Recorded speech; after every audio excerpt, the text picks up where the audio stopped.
السلام علیکم جی۔ آپ کی کلاس کا سائز بہت شرنک ہوتا جا رہا ہے ود ایچ پاسنگ ڈے۔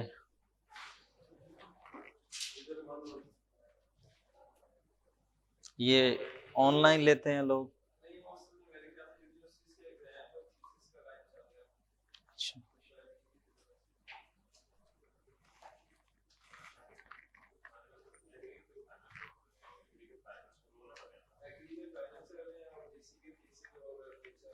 یہ اللہ کا شکر ہے کہ میں تھوڑا اس تعلیمی نظام سے آگاہ ہوں، نہیں تو میں آپ کے ان ایکسکیوزز کو سمجھتا کہ جینون ہے۔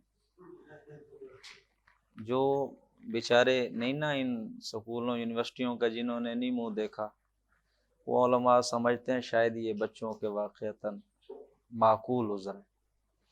ہمیں اچھی طرح پتہ ہے بچے کتنا پڑھتے ہیں، کیا پڑھتے ہیں۔ جب ان کے پیپرز ہوتے ہیں ان دنوں میں بھی کیا کچھ وہ پڑھ رہے ہوتے ہیں۔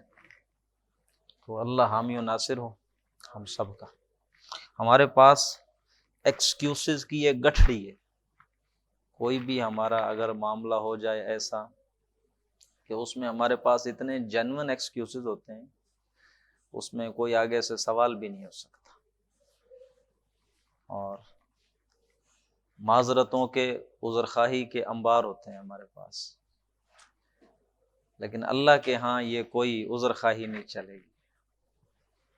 آپ یہاں دنیا میں لوگوں کے سامنے ایکسکیوزز دے سکتے ہیں اپنی ارجنسی، کہ دیکھیے بہت میرے لیے حالات خراب تھے، بہت ایمرجنسی کی صورتحال تھی۔ گویا آپ یوں صورتحال کو سامنے رکھیں گے جیسے لائف اینڈ ڈیتھ سچویشن چل رہی ہے، لیکن اللہ کے ہاں ساری چیزیں واضح ہیں۔ تو کوشش کریں ایسی کہ ظاہر آپ کو ایک بیہیویئر تھوڑا سا اپنے ذہن کو پہلے دینا پڑے گا انسٹرکشن، پھر اس پہ پریکٹس کر کے اسے میمورائز کرنا پڑے گا۔ یہ ایٹیچیوڈ اپنانے کی کوشش کریں تاکہ اللہ تعالیٰ پھر ہمیں ہمت دے، توفیق دے۔ ہم نہیں کوشش کریں گے تو اللہ کو ضرورت نہیں ہے۔ اللہ کا دین سیکھنا چاہتے ہیں، اللہ کے دوست بننا چاہتے ہیں، تو یہ ولایت باہمی ہوتی ہے، دونوں طرف سے ہوتی ہے۔ آپ اللہ کے دوست بنیں گے، آپ ولی اللہ ہو جائیں گے، تو اللہ بھی پھر آپ کا ولی بن جائے گا۔ یہ باہمی دو طرفہ ہے یہ۔ بہرحال جی چلیں جی آغاز کرتے ہیں۔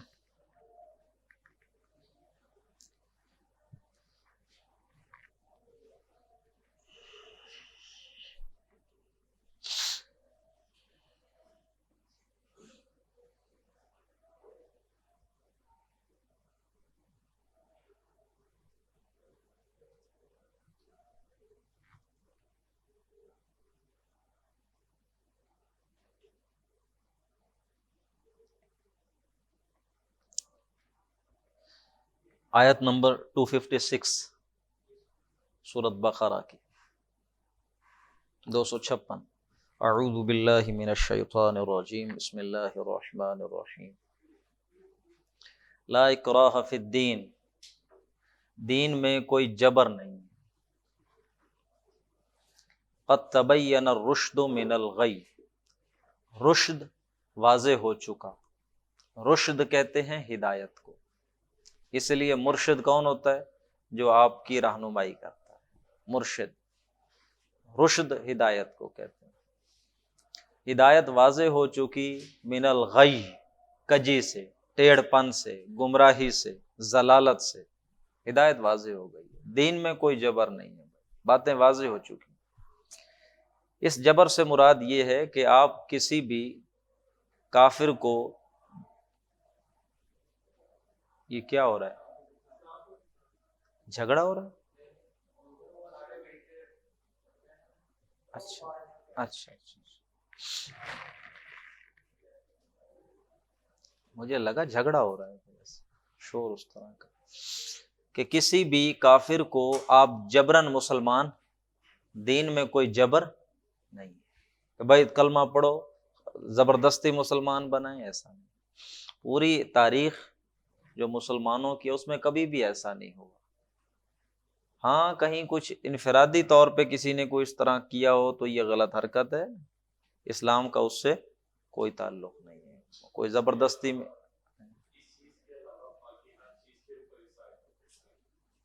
ہاں ہم یہ کرتے ہیں کہ اسی سے نکال لیتے ہیں، باقی ہر شے پہ یہ آیت لگا دیتے ہیں، حالانکہ اس کا جو اصل مفہوم ہے وہ یہ ہے کہ جبراً کسی کو آپ اسلام اس کے گلے میں نہیں ڈالیں گے زبردستی۔ ہمارے ہاں لطیفے چلتے ہیں مختلف ذاتوں کے حوالے سے، اب نام لینا بھی مناسب نہیں ہے کہ بھائی زبردستی کلمہ پڑھائیں، کلمہ پڑھو نہیں تو تمہیں، اس نے کہا چلیں پڑھائیں، تو اس نے کہا مجھے آتا ہوتا تو میں چلو آج تمہیں بھی مسلمان کر، تو یہ زبردستی مسلمان کرنے والا معاملہ شاید کہیں ہوا ہو کوئی انفرادی سطح پہ، تو یہ کچھ کہہ نہیں سکتے، لیکن یہ اسلام میں یہ چیز نہیں اور ہوا بھی کبھی نہیں۔ مگرنہ جو ابھی آپ نے بات کی کہ ہم مسلمان شریعت پہ جب عمل کرنے کی باری آتی ہے تو کہتے ہیں نہیں کوئی جبر نہیں ہے، کر سکتے ہو کرو، نہیں کر سکتے، تو اس کانٹیکسٹ میں یہ ترجمہ لیتے ہیں، ہے کوئی بات کرنے والی نری حماقت ہے کہ کوئی شریعت کا حکم ہے اور آپ سے کہا جائے، آپ کہیں نہیں اس میں دین میں کوئی جبر نہیں ہے، مت ماری ہوئی ہے آپ کی۔ اور اس سے بھی اوپر بڑھ کے کہ جو نظام باطل موجود ہو معاشرے میں تو اس کو آپ نے اکھاڑنا ہے، اپروٹ کرنا ہے، دبانا ہے، ختم کرنا ہے۔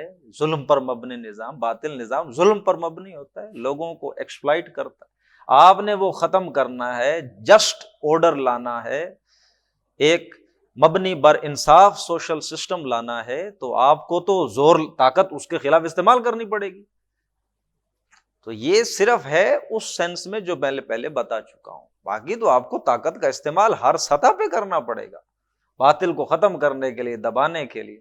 اللہ کے رسول اور آپ کے ساتھیوں نے کیا نہیں ہے صلی اللہ علیہ وسلم، تو زبردستی کلمہ نہیں پڑھوایا کسی کو، لیکن اللہ کی جو بڑائی تھی وہ بزور بازو نافذ کی، اس میں تو جانے دی بھی ہیں جانے لی بھی ہیں، تو یہ ہوگا۔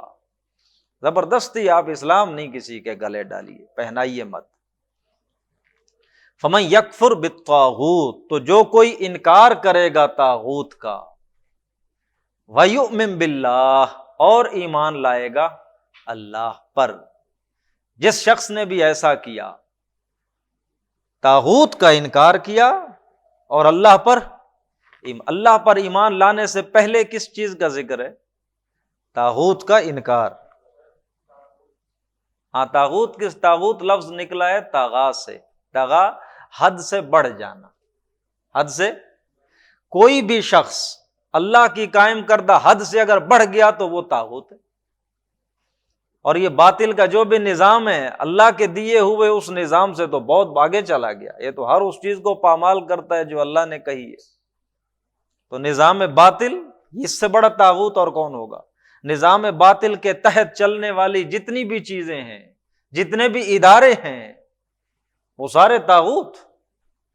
کہنے کو آپ عدلیہ کہیں، عدل کرنے والا ادارہ، لیکن وہ اللہ کے دیے ہوئے قانون کے مطابق عدل کرتا ہے؟ وہ کس کے دیے ہوئے قانون کے مطابق عدل کر رہا ہے؟ ان لوگوں کا قانون ہے جو طاغوت، حد سے بڑھنے والے۔ طغا اور بغا، طغا کا مطلب حد سے بڑھ جانا، بغا کا مطلب بغاوت پہ اتر آنا، دونوں کا ایک ہی مفہوم ہے۔ دریا کو اپنی موج کی طغیانیوں سے کام، کشتی کسی کی پار اترے یا درمیان رہے اس سے کوئی غرض نہیں ہے۔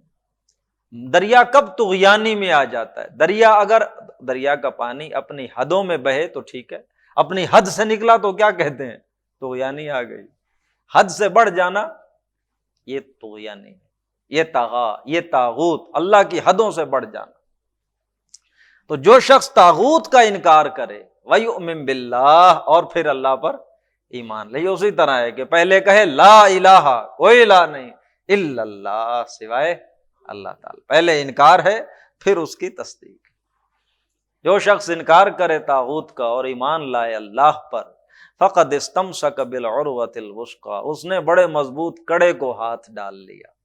جس نے یہ کام کیا طاغوت کا انکار کیا، اللہ پر یقین رکھا، ایمان لے آیا، تو گویا اس نے تو بڑے مضبوط کڑے کو ہاتھ ڈال لیا ہے۔ یہ کڑا، یہ اینکر، جیسے یہ بحری جہاز ہوتے ہیں، مثلاً کوئی شخص عرشے سے گر گیا نیچے، تو اب وہ اس کی تو وہ جان کے لالے پڑ گئے اس کو، لیکن اگر اس کا ہاتھ پڑ گیا سمندر اس جہاز کے کسی کڑے پر، تو پھر وہ اسے نہیں چھوڑے گا، اب تو اس کی زندگی اسی سے ہے۔ تو لیکن اگر وہ کڑا ہی کمزور ہے، جو اس کا وزن ہی نہیں برداشت کر سکا، تو پھر ختم۔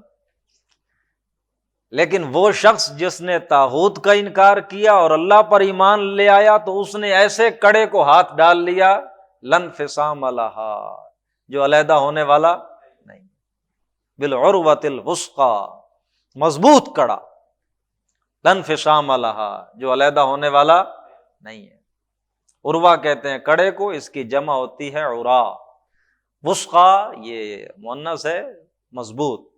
اللہ کے رسول کا فرمان ہے، اب میں حافظے پر میں اب بھروسہ نہیں کر رہا، اوثق العرا کلمۃ التقوی، کڑوں میں سے سب سے مضبوط کڑا کلمہ تقوی ہے، او کما قال علیہ الصلوۃ والسلام۔ واللہ سمیع علیم، اور اللہ سننے والا، جاننے والا ہے۔ اللہ ولی الذین آمنوا، اللہ ولی ہے ان لوگوں کا جو ایمان لائے۔ ابھی ہم بات کر رہے تھے، اللہ ولی ہے، اللہ دوست ہے ان کا جو اس پر ایمان لائے، جو اس پر جنہوں نے یقین کیا۔ یہ ولایت دو طرفہ ہوتی ہے، تم اللہ سے دوستی کرو، اللہ تم سے دوستی کرے گا۔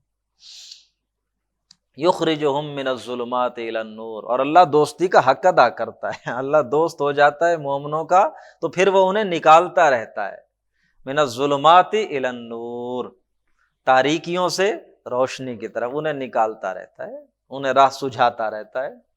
یہ حقیقت بھی نوٹ کر لیجئے، نور پورے قرآن میں ہمیشہ نور کے طور پہ آیا ہے، سنگولر آیا ہے، نور ہمیشہ سنگولر آیا ہے، واحد، کبھی انوار قرآن میں نہیں آیا۔ نور ایک حقیقت واحدہ ہے، ظلمات ہمیشہ جمع آئے ہیں، تاریکیاں، ظلمات، جہالت کے مختلف شیڈز ہوتے ہیں، کوئی بالکل ہی تاریک، کوئی ذرا تھوڑا اس سے کم، کوئی اس سے کم، کوئی اس سے کم، ہاں، مختلف شیڈز ہوتے ہیں، کفر کے، شرک کے، نفاق کے، جہالت کے، تو یہ الحاد کے، مادہ پرستی کے، لادریت کے، گنوسٹسزم کے، جتنے بھی ہیں، تو یہ تاریکی کے کتنے کیا ہیں، شیڈز ہیں، اور نور ایک حقیقت واحدہ۔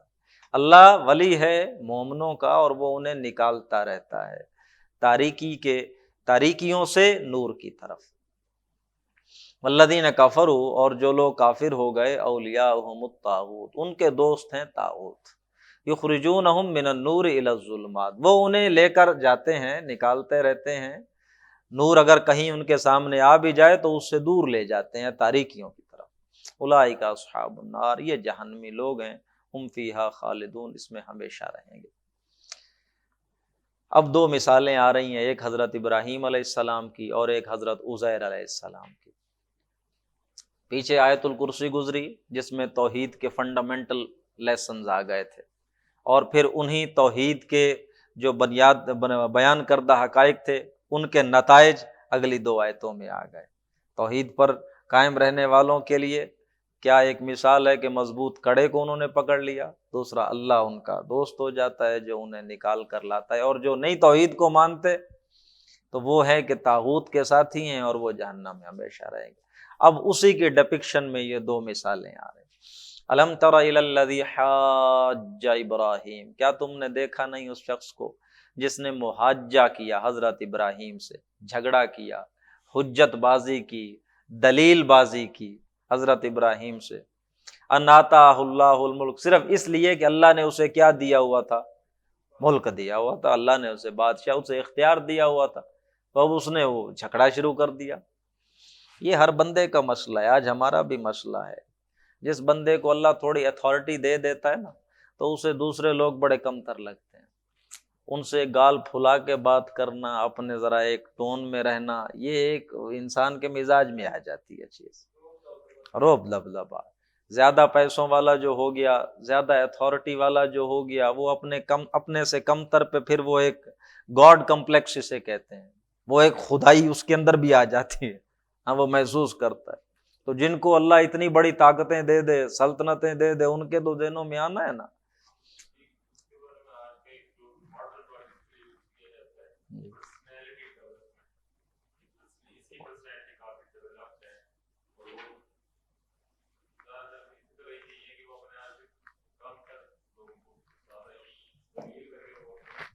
بڑے تو بڑی ایک نارمل آپ بات کر رہے ہیں، وہ تو جنیرک چیز ہے، لیکن یہ ہے گاڈ کمپلیکس، خدائی کا ایک آپ کے اندر آ جانا۔ ہر شخص خدا ہے، ہر شخص فرعون ہے۔ مجھے پھر شعر یاد آ گیا مولانا روم کا، نفس ما ہم کم طرز فرعون نیست، لیکورا اون ایرا اون نیست۔ ہم میں سے ہر ایک خدا ہے، ہم میں سے ہر ایک فرعون ہے۔ اس فرعون کے پاس کیا تھا؟ بڑا زور تھا، طاقت تھی، لشکر تھے اس کے پاس، اس لوگوں میں آ کے اس نے دعویٰ کر دیا۔ اب یہ جو ہمارا نفس ہے، اس کے پلے ہے ہی کچھ نہیں، اس کے پاس نہ زور، نہ لشکر، نہ دولت، نہ طاقت، اس کا زور چلتا ہے صرف اس وجود پہ۔ تو اس وجود پر یہ کہتا ہے میرے علاوہ کسی اور کا حکم نہیں میں چلنے دوں گا۔ جہاں تک اس کا زور چلتا ہے یہ بھی منوا نہیں رہا اپنی باتیں، میرے اور آپ کے اس وجود پر سوائے دل کے کسی اور کی چلتی ہے؟ یہی نفس ہے ہمارا جو ہمیں ڈرائیو کرتا ہے، یہ کام کرنے کو دل کرے گا تو کریں گے، نہیں تو نہیں، ختم۔ اور خدائی کس چیز کا نام؟ نفس ما ہم کم طرز فرعون نیز، ہمارا نفس فرعون سے کہاں کم ہے؟ اتنی طاقت اس کو مل جائے تو پھر تماشے دیکھو کرتا کیا ہے۔ یہی بات، اللہ نے اسے ملک دیا ہوا تھا اور وہ اسی خیال میں کہ دیکھو میرے پاس ایک تو کیوں نہیں، میں بھی تو یہ ساری چیزیں کرتا ہوں۔ اس نے حضرت ابراہیم سے محاجہ کیا، اذ قال ابراہیم، جب حضرت ابراہیم نے کہا ربی الذی یحیی و یمیت، میرا رب تو وہ ہے کہ جو زندگی عطا کرتا ہے، موت دیتا ہے۔ قال انا احیی و امیت، تو اس نے کہا یہ کون سی بڑی بات ہے، میں بھی زندگی دے دیتا ہوں، موت دے دیتا ہوں، یہ تو میرے اختیار میں ہے۔ یہ بات ہو رہی ہے نمرود کی۔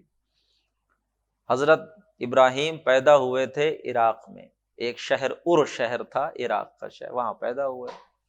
تو وہ وہاں کا بادشاہ تھا نمرود۔ نمرود لقب تھا، نام نہیں تھا، جنہیں نماردہ کہا جاتا ہے۔ جس طرح فرعون یہ لقب ہے، نام نہیں ہے۔ مصر کے حکمرانوں کو فرائنہ کہتے ہیں اور عراق کے حکمرانوں کو نماردہ کہتے ہیں۔ تو وہ کوئی بادشاہ تھا، اس نے 2 قیدی بلائے جنہیں موت کی سنٹنس ہو چکی تھی، ان میں سے ایک کی گردن اتروا دی فوراً اور دوسرے کو چھوڑ دیا۔ دیکھو ایک کو میں نے موت دے دی، ایک کو زندگی، یہ کام تو میں بھی کرتا ہوں، تو مجھے رب مان لو۔ تو حضرت ابراہیم نے دیکھا کہ یہ تو بہت ہی نالائق انسان ہے، بیوقوف ہے، اس کو سمجھ ہی نہیں آ رہی۔ تو حضرت ابراہیم کی ایک سنت ہے جو ہمارے سامنے رہی ہے، پورے قرآن کو اگر آپ غور سے پڑھیں تو بڑے لاجیکل انسان، بہت لاجیکل، بڑے ریشنل، ہر بات کو لاجک کے ساتھ سمجھاتے ہیں، اور ایسی لاجک یوز کرتے ہیں کہ شرک کی سٹیوپڈیٹی جو ہے وہ بڑی نمایاں ہو جاتی ہے۔ مثلاً وہ جو واقعہ آپ کے سامنے آتا ہے کہ ان کی قوم کا ایک کوئی میلہ آ گیا، سب نے اسی پہ جانا تھا، تو کہا ابراہیم آ جاؤ تم بھی چلیں۔ تو ان کے ذہن میں ایک پلان تھا، تو انہوں نے کہا نہیں ذرا میں، فنظر نظرۃ فی النجوم، حضرت قرآن نے نقشہ کھینچا ہے، ستارے کی طرف دیکھ کہتے ہیں میری طبیعت نہیں صحیح چل رہی، فقال انی سقیم، میں بیماری محسوس کروں، بس میں نہیں آ سکتا، میری ذرا طبیعت نہیں صحیح، موسم میرے لیے مناسب نہیں ہے، تم لوگ جاؤ۔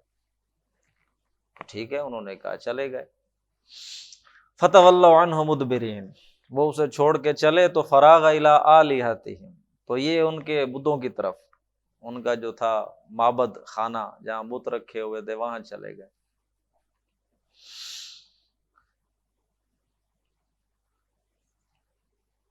جی، مالکم لا تنطقون، ان کے پاس گئے اور انہیں کہتے ہیں ہاں بھائی بولتے نہیں ہو تم لوگ۔ مجھے آیت بھول رہی ہے، فقال الا تاکلون، ہاں وہ کھانا شانا اکٹھا کیا ان کے سامنے رکھا، ہاں وہ کہتے کھاتے نہیں ہو تم، اب حالانکہ انہیں پتہ ہے یہ کون سا کھائیں گے، یہ تو بت ہے، ہاں بھائی آپ کھاتے نہیں ہو۔ پھر کہتے ہیں مالکم لا تنطقون، تم بولتے نہیں. آگے الفاظ کیا ہیں؟ فراغ علیہم ضربا بالیمین، تو کہتے ہیں تمہیں میں ماروں ایک دائیں ہاتھ کی ذرا، کہ تم نہ کھانا کھا رہے ہو جو تمہارے سامنے رکھا ہے، نہ تم بات کر رہے ہو، تمہیں میں بلا رہا ہوں. اور پھر جب انہوں نے نہیں کیا، یہ جواب نہیں دیا، تو پھر انہوں نے کیا کیا؟ سارے توڑ دیے. اور وہ کلاڑا بڑے کے وہ قریب اس کے جہاں اس کا بت کھڑا ہوگا ساتھ رکھ دیا ٹکا کے. تو وہ جب آئے تو انہوں نے کہا یہ کس نے کر دیا ہمارے ان الہوں کے ساتھ؟ حضرت ابراہیم کو بلایا گیا کہ اسی کا ہی یہ ہے کام، لگتا کہ اس کے بارے میں ہم نے سنا ہے کہ اسے پسند نہیں ہے ہمارے یہ بت. تو حضرت ابراہیم کو بلایا، تم نے کیا یہ؟ قال بل فعلہ کبیرہم، انہوں نے کہا نہیں میں نے نہیں، اس بڑے نے کیا، دیکھتے نہیں اسی کے ہاتھ میں ہے یہ، تمہیں اتنی نہیں مت، تو میرے پاس آ گئے، حالانکہ کلاڑا اس کے ہاتھ میں ہے. باقی ادھر سارے جتنے تھے چھوٹے، ان کا اسی نے ہی بیڑا غرق کیا ہوگا. فَاسْأَلُوهُمْ إِنْ كَانُوا يَنْطِقُونَ، پوچھو اس سے پوچھو، یہ تمہیں بتائے گا. فَرَجَعُوا إِلَىٰ أَنفُسِهِمْ، تو ان سب نے شرمندگی محسوس. ثُمَّ نُكِسُوا عَلَىٰ رُءُوسِهِمْ، سر جھکایا انہوں نے اور کہا لَقَدْ عَلِمْتَ مَا هَٰؤُلَاءِ، تمہیں پتہ یہ بولتے نہیں. اس نے کہا تف حیف ہے تمہارے. تو یعنی وہ بات بڑی دلیل کے ساتھ کرتے تھے تاکہ مشرک کی حماقت کو ایک دفعہ واضح کر دیا جائے. یہاں پر بھی انہوں نے اپنی اس سنت کو برقرار رکھا ہے. انہیں پتہ چل گیا یہ بیوقوف آدمی فضول باتوں پہ اتر آئے. اچھا اسے کہتے ہیں قال ابراہیم فإن اللہ یأتی بالشمس من المشرق. اچھا چلو ٹھیک ہے، یہ پہلا راؤنڈ تم جیت گئے. ہاں یہ ٹھیک ہے، پہلا راؤنڈ جو چلا ہے ہمارا ہاں جی وہ ٹھیک ہے، وہ آپ نے جیت لیا. اچھا دوسرا راؤنڈ سٹارٹ. میرا اللہ وہ ہے کہ جو سورج کو مشرق سے لاتا ہے. ان اللہ یاتی بالشمس من المشرق فأت بها من المغرب، تم مغرب سے اسے نکالو. ٹھیک ہے ابھی یہ ڈوب جائے گا تو ہم انتظار کرتے ہیں، ایک رات تم ادھر سے نکالو، یہ ادھر سے میرا اللہ اس کو نیچے لے جائے گا، تم ادھر سے نکالنا. فأت بها من المغرب فبہت الذی، کافر محبوط ہو گیا، اسے بات ہی کوئی نہیں ہے. تو یہاں تو ختم ہو گئی، لیکن ہمیں بعد میں پتہ ہے قرآن کے دوسرے مقامات سے انہوں نے کہا پھینکو اسے آگ میں، اپنے معبودوں کی مدد کرو، جلاؤ اسے. واللہ لا یہدی القوم الظالمین، اللہ راہ نہیں دکھاتا ظالم قوم کو. او کالذی مر علی قریۃ، یا مثال اس شخص کی جو ایک بستی کے پاس سے گزرا، وہی خاویۃ علی عروشها، وہ اپنی چھتوں کے بل اوندھی پڑی ہوئی تھی. قال انا یحیی ہذہ اللہ بعد موتہا، اس نے کہا اللہ کیسے اس بستی کو زندہ کرے گا، یہ اس حالت کے بعد اتنی اجڑ گئی، اتنی برباد، اس تباہ حال بستی کو اللہ دوبارہ کیسے آباد کرے گا. یہ کس شخص کا ذکر ہو رہا ہے؟ حضرت عزیر علیہ السلام کا. یہ کس بستی کے پاس سے گزرے؟ یروشلم. کس بستی کے پاس؟ یروشلم. عراق کا بادشاہ تھا بخت نصر، میں اکثر ذکر کرتا رہا ہوں اس کا. 586 قبل مسیح میں حضرت عیسیٰ کے ولادت سے تقریباً 600 سال پہلے اس نے حملہ کیا یروشلم پر. کو 12 لاکھ کی آبادی تھی اس بستی کی، اس نے 6 لاکھ کو قتل کر دیا اور 6 لاکھ یہودیوں کو، بنی اسرائیلیوں کو کیپٹیو بنا کر عراق لے گیا ہانک کر. دیکھیے آپ اگر نقشہ دیکھا ہو تو ادھر فلسطین ہے، آگے عراق ہے. اس نے حملہ کیا، آدھوں کو قتل کیا، آدھوں کو وہ قیدی بنا کر ساتھ لے گیا. یہ 586 قبل مسیح کی بات ہے. اور اس نے پورا شہر تباہ کر دیا، برباد کر دیا، کچھ باقی نہیں چھوڑا.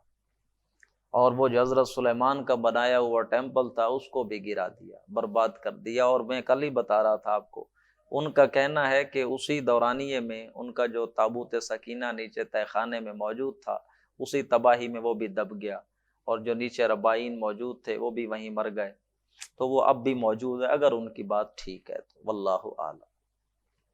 تو یہ جب بستی اجڑ گئی، اس نے برباد کر دیا بخت نصر نے، تو پھر بعد میں گزر ہوا حضرت عزیر علیہ السلام کا، اور بستی کا یہ حال تھا. تو کہتے ہیں کیسے اللہ اس بستی کو دوبارہ زندہ کرے گا اس کے اس تباہی کے بعد. فَأَمَاتَهُ اللَّهُ مِئَةَ عَامٍ، تو اللہ نے اسے موت دے دی، کتنا عرصہ؟ 100 سال۔ 100 سال کے لیے اللہ نے انہیں سلا دیا وہیں پر۔ ثم بعث، پھر اللہ نے انہیں زندہ کیا۔ قال کم لبثت، کتنا عرصہ رہے ہو بھائی؟ قال لبثت یوما او بعض یوم، کہتے ہیں میں ایک دن یا ایک دن کا کچھ حصہ میں رہا ہوں۔ قال بل لبثت 100 عام، فرمایا کہ نہیں تم 100 سال رہے ہو یہاں۔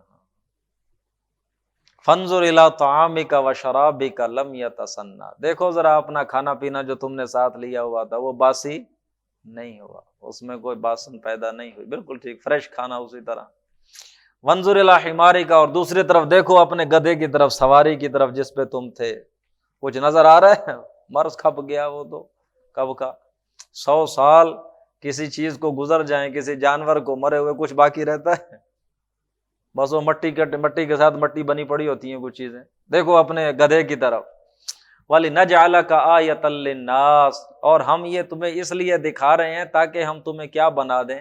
نشانی لوگوں کے لیے۔ ہم نے تمہیں نشانی بنانا ہے لوگوں کے لیے، اس لیے تمہیں یہ نشانی دکھا رہے ہیں۔ وانظر الی العظام، دیکھو اس کی ہڈیوں کی طرف، کیف ننشزها، کیسے ہم اٹھاتے ہیں انہیں۔ دیکھو ہڈیاں پڑی ہیں خود بخود اٹھنے لگ جائیں گی، دیکھو ذرا۔ ثم نکسوها لحما، پھر ہم ان ہڈیوں کو کیسے گوشت پہناتے ہیں، لباس گوشت کا۔ فلما تبین له، پھر جب اس کے سامنے بات واضح ہوئی، یہ ساری چیز اس نے اپنی آنکھوں سے دیکھی، قال اعلم ان اللہ علی کل شیء قدیر، کہتا نہیں میں جانتا ہوں، مجھے یقین آ گیا اللہ ہر شے پر قادر ہے، اللہ زندہ کر سکتا ہے اس بستی کو اس تباہی کے بعد بھی۔ یہ پھر آپ جانتے ہیں کہ یہ پھر عزیر علیہ السلام یہاں سے پھر دوبارہ وہ گئے ہیں اپنی قوم کے پاس، بنی اسرائیل کے پاس جو قیدی تھے اس عراق کے اندر، تو وہاں ان کے اندر دوبارہ روح دین کی پھونکی ہے، اخلاقی تربیت کی ہے، اللہ کی طرف پھر قوم کو جوڑا ہے، انہیں اللہ کا بندہ بنایا ہے۔ پھر اللہ نے ان کی مدد کی۔ ایران کے بادشاہ نے حملہ کیا جسے سائرس کہتے ہیں، تو اس نے ان کو شکست دی، تو ان کو پھر اس نے آزاد، دفع ہو جاؤ تم لوگ واپس اپنے جہاں سے آئے تھے وہیں چلے جاؤ۔ تو یہ پھر واپس آئے حضرت عزیر کی قیادت میں، اور دوبارہ ان کو اللہ نے عروج بخشا۔ یہ فلسطین، آگے عراق، پھر آگے ایران۔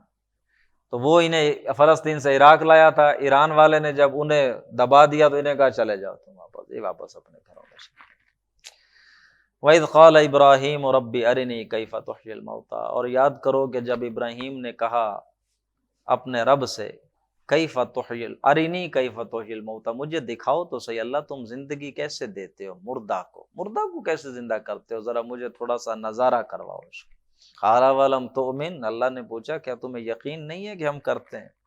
نہیں، قال بلا، یقین ہے، اس میں کوئی شبہ نہیں، ولکن لیطمئن قلبی، لیکن تاکہ میرے دل میں طمانینت آ جائے۔ انبیاء کا معاملہ یہی ہوتا ہے، اللہ اپنے نبیوں کو، رسولوں کو یہ جو غیب کی چیزیں ہیں دکھاتا ہے تاکہ ان کے اندر یقین کی ایک ایسی کیفیت پیدا ہو جائے، کیونکہ انہوں نے تو لوگوں کے لیے ایمان کی بھٹی بننا ہوتا ہے، انہیں یقین کامل ہو۔ جو چیزیں ہمارے لیے غیب کے درجے میں ہیں اللہ انہیں کچھ دکھاتا ہے کہ یہ چیزیں دیکھ لو موجود ہیں، اسی طرح ہیں۔ اللہ کے رسول کو بھی صلی اللہ علیہ وسلم اللہ نے سیر کروائی کہ نہیں کروائی، معراج کی ساری چیزیں دکھائیں تاکہ یقین ایک کامل حاصل ہو جائے، یقین کامل نبی کو۔ قال فخذ اربعۃ من الطیر، اللہ نے کہا 4 پرندے لو، فصرہن الیک، ان کے ساتھ گھل مل جاؤ، اپنے ساتھ ان کو ذرا واقف کرو، شناسائی پیدا کرو، جیسے لوگ پرندے پال نہیں لیتے کبوتر والے اور یہ اس طرح کے، بڑی ان کی وہ، پھر وہ پرندہ اس مالک کے ساتھ تھوڑا اس کا تعلق بن جاتا ہے، ایک لائکنگ ڈیولپ ہو جاتی ہے، تو انہیں اپنے ساتھ ذرا تھوڑا شناسا کرو۔ ثم اجعل علی کل جبل منہن جزءا، پھر تم ان سب کے ٹکڑے کر دو اور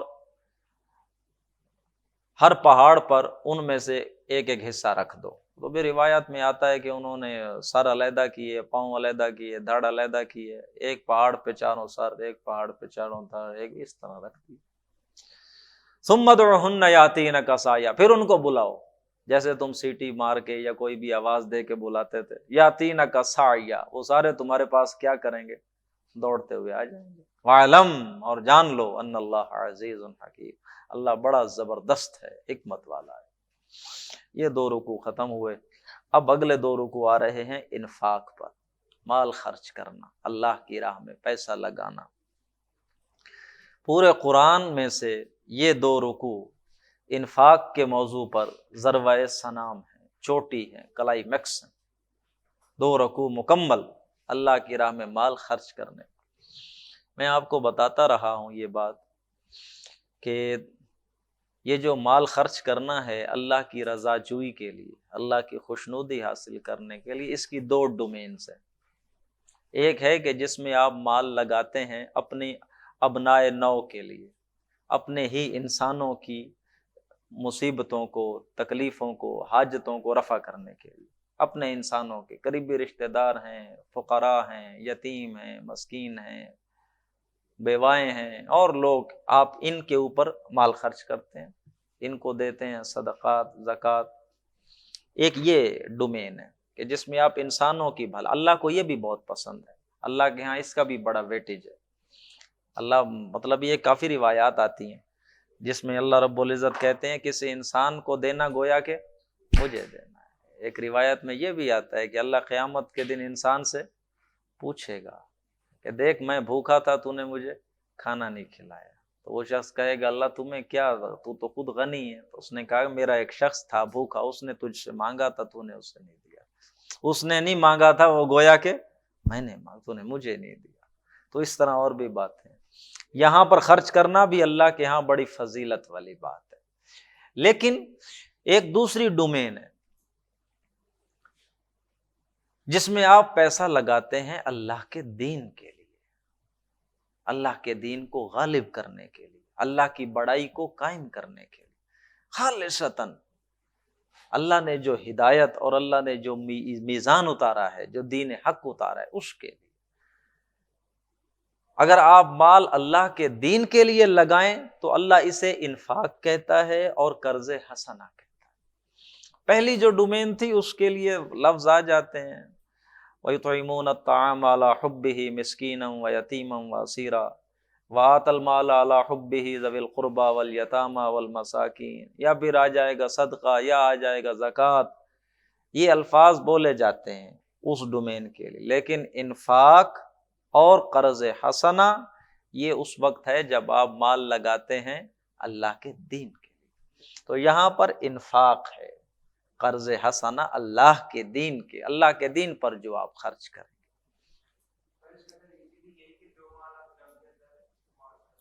ہاں ہاں، اللہ کے، بالکل، وہ اللہ، وہ جو قتال کے لیے آپ دے رہے ہیں تو قتال کس لیے؟ فی سبیل اللہ، اللہ کے دین کے لیے ہے۔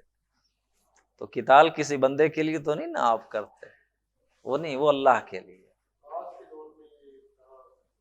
آج کے دور میں اب دیکھیے، آپ اللہ کے دین کو غالب کرنے کے لیے آپ کو باطل سے ٹکرانا ہے، باطل سے پنجہ آزمائی، وہ آپ کر نہیں سکتے، آپ کے پاس طاقت ہی نہیں۔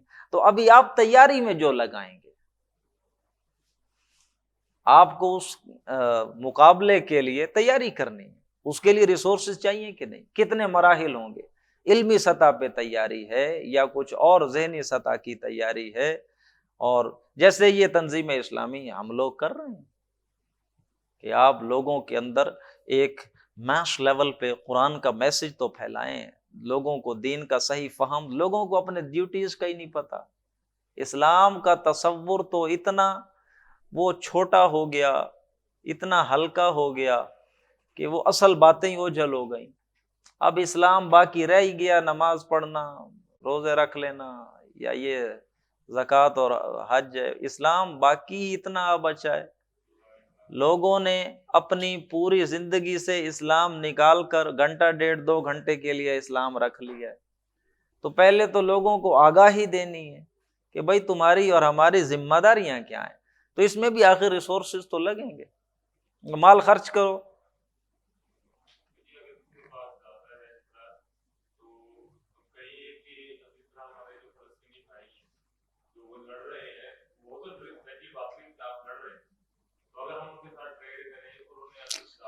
دیکھیے چیزوں کے اندر فرق کیا کریں. وہ لوگ بھی اگر لڑ رہے ہیں ان کے اوپر ظلم ہو رہا ہے، بلا شبہ ہو رہا ہے، لیکن ان کا یہ لڑنا آگے سے اللہ کے دین کو بلند کرنے کے لیے نہیں ہے، آزادی حاصل کرنے کی. تو آپ اسے فی سبیل اللہ تو نہ کہیں، ہاں فی سبیل الحریہ کہہ لیں، آزادی کے لیے جنگ ہے ان کی.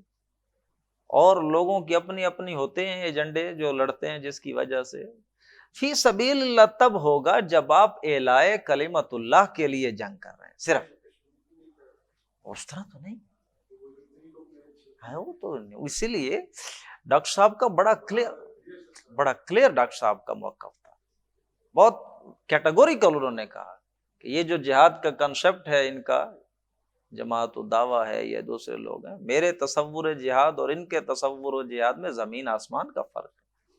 یہ جسے جہاد سمجھتے ہیں وہ سرے سے کوئی جہاد نہیں میرے نزدیک. اور اس میں تو خیر بہت سی چیزیں آ گئی، ڈسکس بھی نہیں کرنا چاہیے. تو ہمارے ہاں اب وہ کہ یہ وہ نہیں ہے. جہاد ہوگا جب آپ اللہ کے کلمے کو سر بلند کرنے کے لیے میدان جنگ میں آئیں گے، اللہ کی بڑائی قائم کرنے کے لیے، پیورلی صرف یہی مقصد پیش نظر ہے. کوئی آزادی پیش نظر نہیں ہے، کوئی حقوق پیش نظر نہیں ہے تمہارے، کوئی اور مفاد پیش نظر نہیں ہے تمہارے.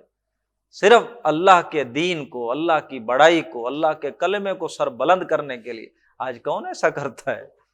آج تو اپنے اپنے ایجنڈے، اپنے اپنے اینڈز ہوتے ہیں جنہیں فلفل کرنا ہوتا ہے. چلیں جی. مثل الذین ينفقون اموالهم فی سبیل اللہ، مثال ان لوگوں کی جو مال خرچ کرتے ہیں اللہ کی راہ میں، کمثل حبہ، ان کی مثال ایک دانے کی طرح. آپ وہ دانہ زمین میں اگر بو دیں گے تو انبتت 7 سنابل، اس سے 7 خوشے نکل آئیں گے، 7 سنبلیں نکل آئیں گی.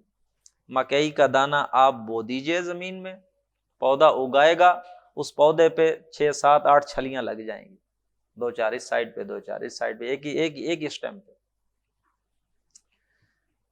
فی کل سنبلۃ 100 حبہ، اور ہر خوشے میں کتنے، ہر سٹے میں کتنے دانے ہوں گے؟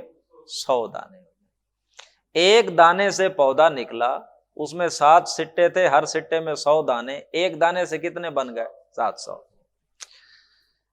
تو جو شخص مال خرچ کرے گا اللہ کی راہ میں، وہ 700 گنا اللہ بڑھا دے گا. اور یہ بھی اللہ کاؤنٹنگ تمہارے لیے بتا رہا ہے، واللہ یضاعف لمن یشاء، اللہ جس کے لیے چاہے گا اس سے بھی زیادہ بڑھا چڑھا دے گا. واللہ واسع علیم، اللہ کے خزانوں میں کوئی کمی ہے؟ بڑی وسعت والا ہے، وہ جاننے والا ہے.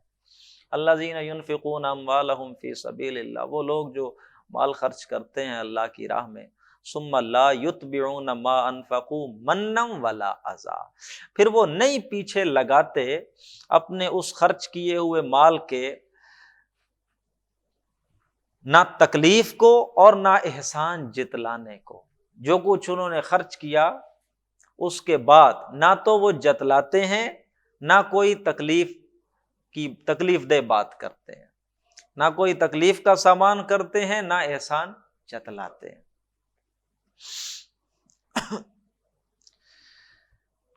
لہم اجرہم عند ربہم، ایسے لوگوں کے لیے اجر ہوگا ان کے رب کے ہاں، اور نہ ان پہ کوئی خوف ہوگا، نہ وہ غمگین ہوں گے. بات تو سمجھ آ گئی ہے نا؟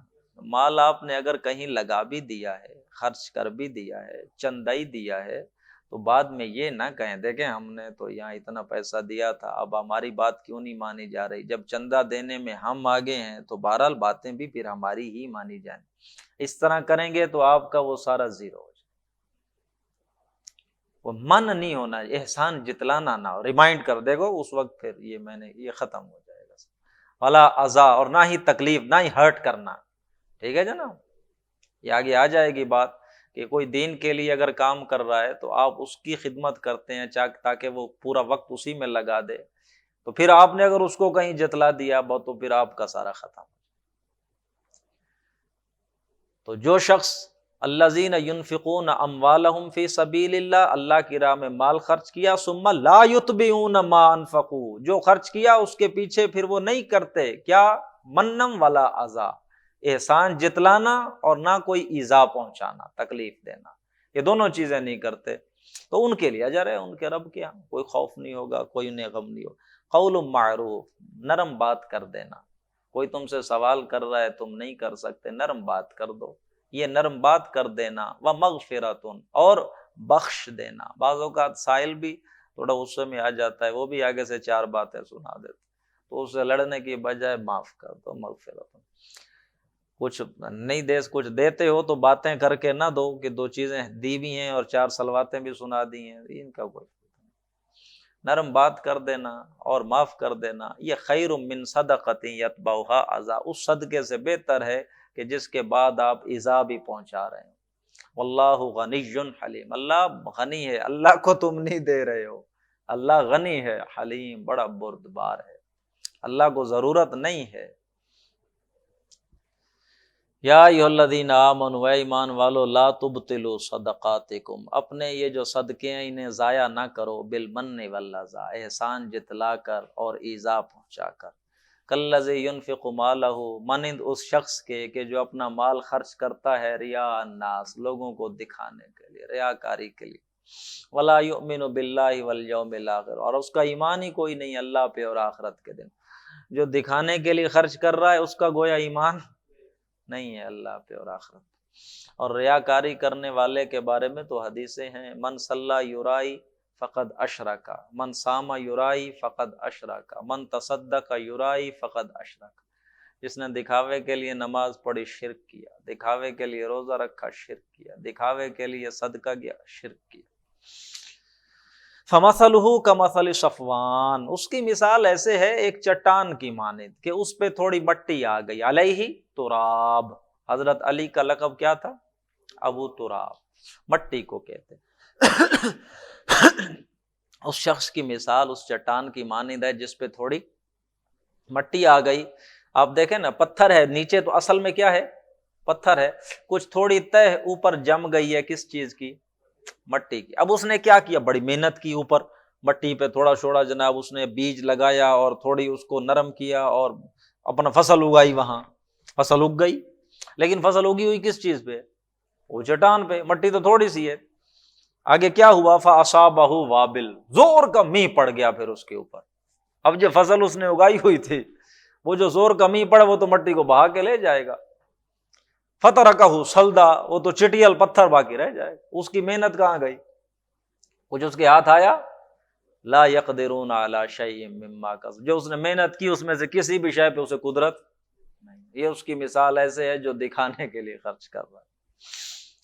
واللہ لا يهدي القوم الكافرین، اور اللہ ہدایت نہیں دیتا کافر قوم کو۔ ومثل الذین ينفقون اموالهم ابتغاء، اور وہ مثال ان لوگوں کی کہ جو مال خرچ کرتے ہیں ابتغاء مرضات اللہ، اللہ کی رضا تلاش کرنے کے لیے، اللہ کی رضا جوئی کے لیے جو مال خرچ کرتے ہیں، وتثبیتا من انفسہم، اور اپنے نفس کی پختگی کے ساتھ، عزم کی پختگی کے لیے جو خرچ کرتے ہیں، کمثل جنت بربوہ، ان کی مثال ایسے اس باغ کی ہے جو بلندی پر ہے، ربوہ پہ، بلندی پہ۔ اصابہا وابل، اب باغ ہوتے ہی بلندی پر ہے، اصابہا وابل، اس کے اوپر زوردار میਂہ پڑا، فآتت اکلہا ضعفین، تو وہ باغ دگنا پھل لاتا ہے۔ فإن لم یصبها وابل، اور اگر اس کو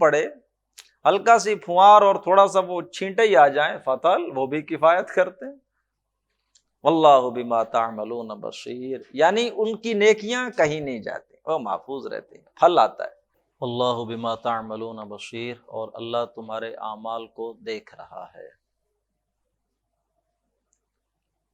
ایود احدکم، کیا تم میں سے کوئی ایک چاہتا ہے، ان تکون لہ جنہ، کہ اس کے پاس ہو ایک باغ، من نخیل و اعناب، کھجوروں کا اور انگور کا، تجری من تحتها الانہار، اور اس کے نیچے نہریں بھی بہہ رہی ہوں، فیہا من کل الثمرات، اور اس میں ہر قسم کا میوہ اس کے پاس ہو، واصابہ الکبر، اور پھر اس کو پہنچ جائے بڑھاپا، وَلَهُ ذُرِّيَّةٌ ضُعَفَاء، اور اس کی اولاد ابھی کمسن ہو، چھوٹی ہو، فَأَصَابَهَا إِعْصَارٌ، اور پھر اس کے باغ میں آئے ایک بگولا، ہوا، آندھی، فیہ نار، جس میں آگ ہو، فاحترقت، تو وہ سارا باغ ہی جل جائے اس سے۔ کیا مطلب؟ یہ مثال آئی ہے، کیا تم میں سے کوئی ایک چاہتا ہے کہ اس کا باغ ہو، اس میں سارے پھل فروٹ ہوں، پھر وہ بوڑھا ہو جائے اور اس کی اولاد چھوٹی ہو ابھی، اور پھر ایسا بگولا آئے کہ اس کا باغ ہی جلا دے۔ یعنی ایک بندے نے محنت کی، بڑا خوب باغ اس نے جمایا، اور ابھی اس کے بچے چھوٹے ہیں، بوڑھا ہو گیا وہ کتنا فکر مند ہے اپنے بچوں کے لیے، بڑی محنت سے اس نے یہ ساری چیزیں بنائی ہیں، بچوں کے لیے اس کی کتنی فکر مندی ہوگی۔ اور پھر جو اس کی ساری محنت تھی، ایک بگولا آیا لے گیا، اب وہ ہے بھی بوڑھا، دوبارہ محنت کر بھی نہیں سکتا، اور ضرورت اسے کتنی ہے، بچے چھوٹے ہیں اب۔ یہ ہے اس انسان کی مثال کہ جس نے زندگی گزاری یہاں، بہت کچھ کرتا رہا، لیکن کچھ ایسا ہوا اینڈ پہ بگولا آیا جو اس کی ساری پیچھے والی فصل تھی اس کو ختم کر دیا، اور موت آ گئی، اب دوبارہ وہ کچھ کر بھی نہیں سکتا۔ کذالک یبین اللہ لکم الآیات، اسی طرح اللہ واضح کرتا ہے تمہارے لیے نشانیاں، لعلکم تتفکرون، تاکہ تم فکر کرو۔ کچھ آیتیں اور بھی پڑھ لیں۔ یا ایھا الذین آمنوا، اے ایمان والو، انفقوا، تم خرچ کر دو، من طیبات ما کسبتم، جو تم کماتے ہو اس میں سے اچھی چیز، پاکیزہ چیز، ومما اخرجنا لکم من الارض، اور جو ہم نے نکالا تمہارے لیے زمین سے اس میں سے بھی اچھی چیز دو۔ فصل اگاتا تو اللہ ہی ہے، وہ جو ہم نے اگائی ہے تو اس میں سے اچھی چیزیں دو۔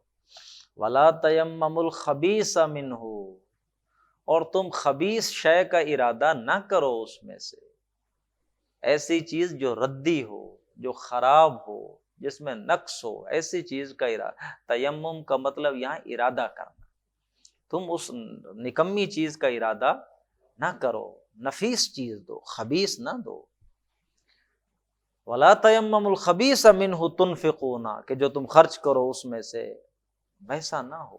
وَلَسْتُمْ بِآخِذِيهِ، اور حالانکہ تم لوگے نہیں ویسی، تم ویسی، اللہ کہیں تمہیں ضرورت میں ڈال دے، جیسے اب لوگوں کو تم دے رہے ہو تو کیسی چیز دیتے ہو؟ وہ جو تمہارے نزدیک جو بالکل ذرا کم ہے، تھوڑی صحیح نہیں ہے، اچھی چیز رکھ کے جو خراب ہے وہی دیتے ہو۔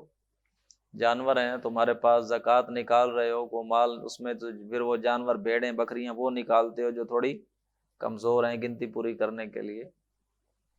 گندم ہے تمہارے پاس، کچھ صاف ستھری ہے، کچھ ایسی ہے دوسری طرح کے ساتھ، کچھ گٹو ایسے بھی ہیں، تو بس وہ والے